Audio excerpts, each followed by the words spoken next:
আসসালামু আলাইকুম ওরহমতুল্লাহি তাআলা ওবরাকাতুহু। প্রাণপ্রিয় মুসলিম ভাই ও বোনেরা, আপনারা সকলেই কেমন আছেন? রব্বুল আলমিনের দরবারে শুকরিয়া, যিনি আমাদের সকলকে ভালো রেখেছেন, সুস্থ রেখেছেন।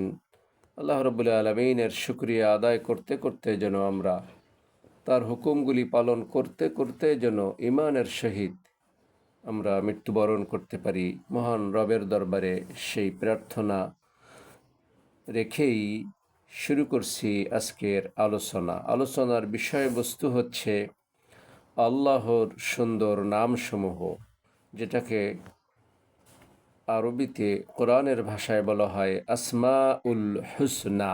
কি বলা হয়? আসমাউল হুসনা। আর আল্লাহর জন্য রয়েছে সব উত্তম নাম, কাজেই সেসব নাম ধরেই তোমরা তাকে ডাকো। সূরা আল আরাফ 180 নম্বর আয়াত। আল্লাহ অন্যত্র বলেন,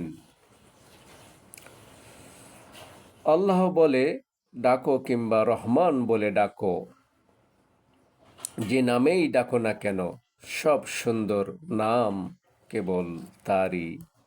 সূরাত বনী ইসরাঈল 110। আসুন দেখা যাক এ বিষয়ে রসুল করিম সাল্লাল্লাহু আলাইহি ওয়াসাল্লাম কি বলেছেন। রসুল সাল্লাল্লাহু আলাইহি ওয়াসাল্লাম বলেন, নিশ্চয়ই আল্লাহ তাআলার 99টা নাম আছে। যে ব্যক্তি এগুলো সংরক্ষণ করবে সে জান্নাতে প্রবেশ করবে। বুখারী 2736, মুসলিম 2677। প্রাণপ্রিয় মুসলিম ভাই ও বোনেরা, তাহলে আমরা এটা দিয়ে কি বুঝলাম? যে আল্লাহ রব্বুল আলমিনের একটি আসল নাম আছে, যেটাকে আমরা জাত নাম বলি, সেটি হচ্ছে আল্লাহ। এছাড়াও বাকি 99টি নাম আছে, যেগুলো তার গুণবাচক নাম, সেফাতি নাম। আল্লাহ রব্বুল আলমিন সেই নাম ধরে ধরে তাকে ডাকার জন্য বলেছেন।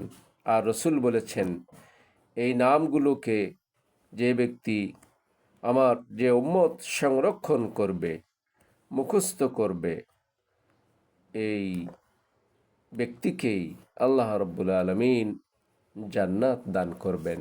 আসুন আমরা সকলেই আল্লাহ রব্বুল আলমিনের উত্তম নামে তাকে ডাকি এবং জান্নাত হাসিল করার চেষ্টা করি।